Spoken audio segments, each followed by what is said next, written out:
Semuanya bermula hanya dari satu perkara kecil yang disedari oleh netizen. Namun perkara kecil itu akhirnya mencetuskan perbualan besar di media sosial. Dalam satu perkongsian terbaru di rumah penyanyi Alif Aziz, netizen mula perasan sesuatu yang agak janggal. Gambar keluarga yang tergantung di dinding dikatakan telah dipadam atau ditutup pada bahagian wajah pelakon dan penyanyi terkenal, Bella Astilah. Perkara itu segera menjadi perhatian ramai, lebih-lebih lagi selepas Bella dilaporkan sudah sah bertunang dengan ahli Parlimen MUA, Syed Saddiq Syed Abdul Rahman. Ramai netizen mula membuat andaian, ada yang mengatakan tindakan tersebut seolah-olah berkait rapat dengan perkembangan terbaru hubungan Bella. Namun begitu, perlu difahami, tiada kenyataan rasmi dikeluarkan oleh mana-mana pihak mengenai perkara ini.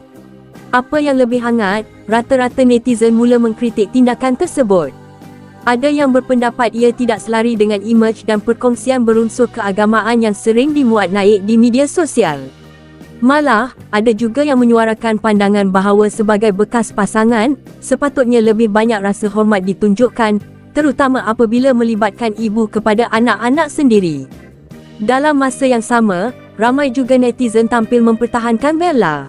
Mereka mengingatkan bahawa selepas perpisahan, Bella dilihat memilih untuk tidak membuka aib, malah tidak menuntut perkara tertentu secara terbuka.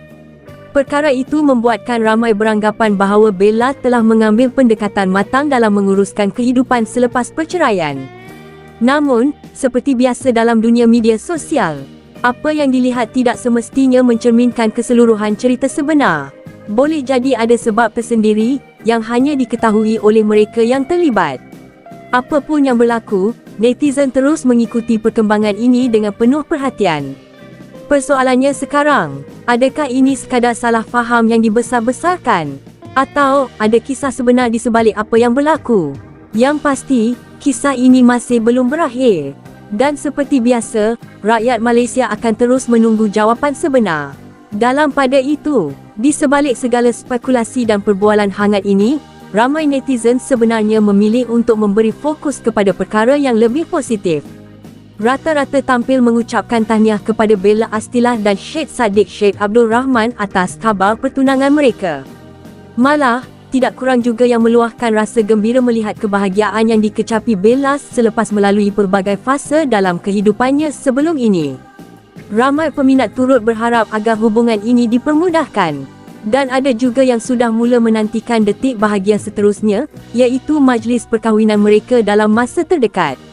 Di ruangan komen, doa dan kata-kata positif terus membanjiri media sosial.